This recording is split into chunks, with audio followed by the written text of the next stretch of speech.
Man, so first and foremost, thanks for having us out, like getting a chance to come out and do this. It's really fun, especially meeting in Dubai and then ending up here and realizing winning in Dubai. Winning in Dubai. Winning in that's Dubai. right. You forgot that. Now you're a professional boxer. It seems. What can I say? 1-0 boxer. You know. 1-0, retire on top. They asked me, well, you were there at the end of the fight. They're like, so you're going to continue? And I'm like, hell no, I'm done. No, this is immediately no question. In the ring, told him. In the ring, I'm done. Was it fun? I mean, yeah. Why not stay interested? I think you're probably the same mindset is like, if I'm going to do something, I want to be great at it. I'm not going to do something to be mediocre at it. And like something like that, number one, I'm never going to be great at boxing. It's too late in life and that doesn't interest me. But like if I know that, I'm just going to box Josh or I'm going to box so-and-so, like I can see if I can outwork that person.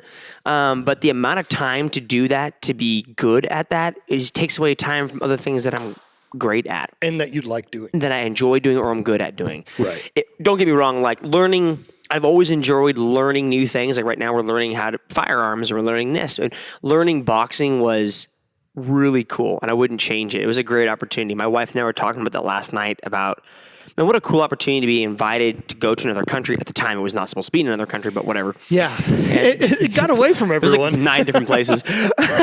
But in another country, travel out there, see places, and then get in a ring with a guy that you already respect as a person and to try a new sport that no one has done before from my sport, at least crossed over. And so that was, I wouldn't change it for the world, regardless if I made money or not. It was fun. Yeah. What a cool experience. Exactly. And to meet people, like I met people all over, you yourself included. Yeah. I mean, that's one of the, being close with Haffy and Steffi.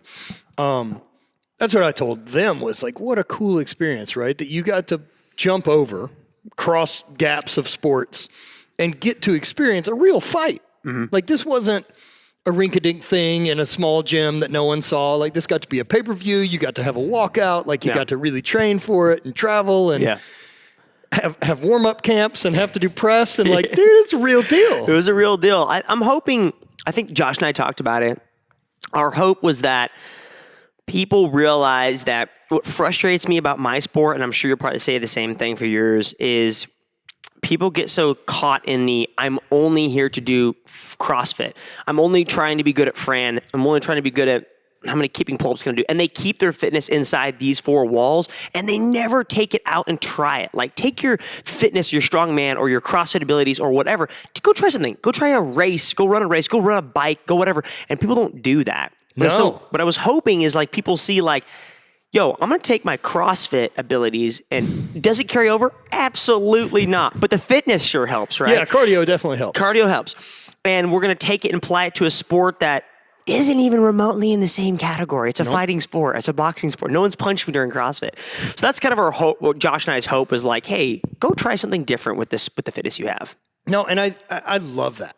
I love that you're putting it to use. I guess because of like with an athletic background, I've just always felt, I'm supposed to be training for a thing, not just being the best at working out. Yep, correct. And I got to do that with powerlifting. Like you're the best at working out, like whatever, how that works. And I never enjoyed competing in any of that. I liked the sports, but I liked throwing because the weight room, they're not one-to-one. Yep. Like I actually have to build skills and transfer, whereas boxing, CrossFit, the lifting, you're building skills at the same time of the engine. Mm-hmm. Correct. And I love getting to see it used. Mm-hmm. Like whether that's mountain biking or running or any of that. Yeah, people just don't, what they don't realize is like CrossFit, they don't really know this when they join CrossFit. Like CrossFit in general, at the top of the pyramid, according to CrossFit, is sport. And what people look at the pyramid, whatever the hell it's called, CrossFit pyramid, and they think sport means the sport of CrossFit, like go to the games. Don't freaking mean that. Anyone should be able to accomplish this pyramid. And the top of the pyramid is sport, meaning go do a OCR race, go do a mountain bike race, go. Don't even have to be a race. Just go do something. And don't always be like, don't look at the end of your life and think all I ever did to get in shape was do Fran. Like, what a bummer you've missed out. But what a terrible workout too. Man. But like do something cool and Josh said it perfectly, do something that scares you. Like it wasn't enjoyable. I mean, it was enjoyable, but it was like super anxious, super scary. I'm trying a sport that, and it's not like I'm trying a sport where it's like you're watching me and being like, oh, he sucks. Dude, it's on camera. Like, people are going to be like, dude, that bro blows. And it's getting punched. Yeah, exactly. So I've got a friend of mine who runs a radio show, Jason Ellis, and he's got a thing he hosts every year called Ellis Mania, and it's got some fun boxing and different stuff in it. And kind of laughing the other night, he sent me an invite, and he's like, would you fight? And I'm like, yep, fucking absolutely would. After I watched those guys throw No, that. and that's part of it, because immediately when he said it, I felt the red flag pop up of like, fuck. And I'm like, that's where we're going. Yeah, it's Fuck good. you, bud. You flinched. We're going that way. Like, there's something there that you're weirded out by and scared of and nervous and insecure about. I think it carries over. Like, what I've noticed after doing that, and I'm sure it'll continue on in life, is like when you do things that you're scared of, whether it's you're scared of heights, or you're scared of getting in shape, or scared of running for a marathon, whatever the case it is for whoever it is, like when you do things that scare you over and over and over again, then the normal things in life, when they pop up like that, it's no big deal. No, they're less loud. Yeah. Like you're more confident to handle being stuck in traffic. Yeah. The stuff people freak out about on a regular basis, or even confrontation. Yep. People are so anti-confrontation. There's a lack of confidence that comes in themselves, and it's because they're not pushing and testing. They're also not failing. And failing on a regular basis is, I believe, absolute key to success for an athlete. And both of our sports are key to, there goes my dog just sprinting off. He saw the drone, so I shouldn't tell your videographer. He hates drones. Of course he does. He's going to go try and catch it now.